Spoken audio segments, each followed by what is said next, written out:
एक बार गौतम बुद्ध से उनके शिष्य ने पूछा, कृपया बताएं कि कर्म क्या है।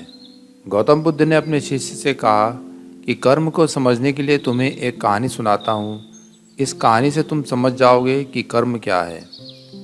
एक राजा घोड़े पर बैठकर अपने देश का भ्रमण कर रहा था। चारों तरफ भ्रमण करने के बाद वह एक दुकान के सामने जाकर रुक गया। रुकने के बाद राजा ने अपने मंत्री से कहा, मालूम नहीं क्यों लगता है कि इस दुकानदार के लिए कल ही फांसी की सज़ा सुना दूं, इसे मृत्यु दंड दे दूं। मंत्री राजा से इसका कारण पूछ पाते इससे पहले ही राजा आगे बढ़ गए। मंत्री ने इस बात का कारण पता करने के लिए अगली सुबह भेष बदलकर आम जनता के रूप में उस दुकानदार के पास जा पहुंचा। दुकानदार चंदन की लकड़ी बेचने का काम करता था। मंत्री ने दुकानदार से पूछा कि उसका काम कैसा चल रहा है। तब दुकानदार ने बताया कि उसका बहुत बुरा हाल है। लोग उसकी दुकान पर आते हैं, चंदन को सूंघकर उसकी प्रशंसा करते हैं, लेकिन खरीदता कोई नहीं है।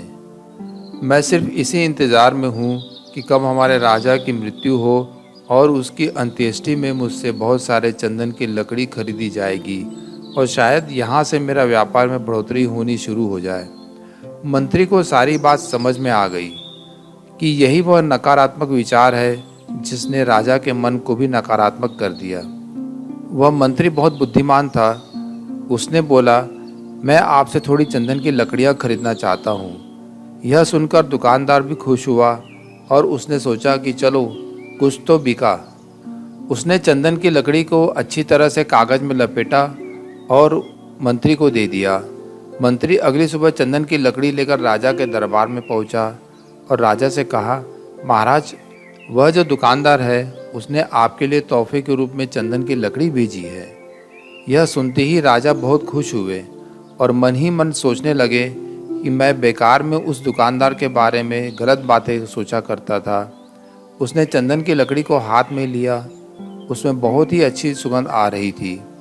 राजा इससे बहुत ही खुश हुए और उन्होंने दुकानदार के लिए मंत्री के हाथों सोने के सिक्के भिजवाए। उसी आम जनता का रूप लेकर मंत्री अगले दिन सोने के सिक्के के साथ दुकानदार के पास पहुंचा। दुकानदार बहुत खुश हुआ। उसने सोचा कि मैं राजा के लिए कितनी गलत बातें सोचा करता था। राजा तो बड़े ही दयालु हैं। यह कहानी जब खत्म हुई तब गौतम बुद्ध ने अपने शिष्य से पूछा कि अब आप बताएं कि कर्म क्या है। शिष्यों ने उत्तर देते हुए कहा कि शब्द ही हमारे कर्म हैं। दूसरे ने कहा, हम जो काम कर रहे हैं वही हमारे कर्म हैं। तीसरे ने कहा, जो हमारी भावनाएं हैं वही हमारे कर्म हैं। गौतम बुद्ध ने सभी शिष्यों के जवाब सुनने के बाद कहा, आपके विचार ही आपके कर्म हैं। अगर आपने अपने विचारों पर नियंत्रण करना सीख लिया तो आप महान बन जाते हैं। जब आप अच्छा सोचते हैं तब आपके साथ अच्छा ही होता है। आपके विचार ही आपको अच्छा या बुरा बनाते हैं।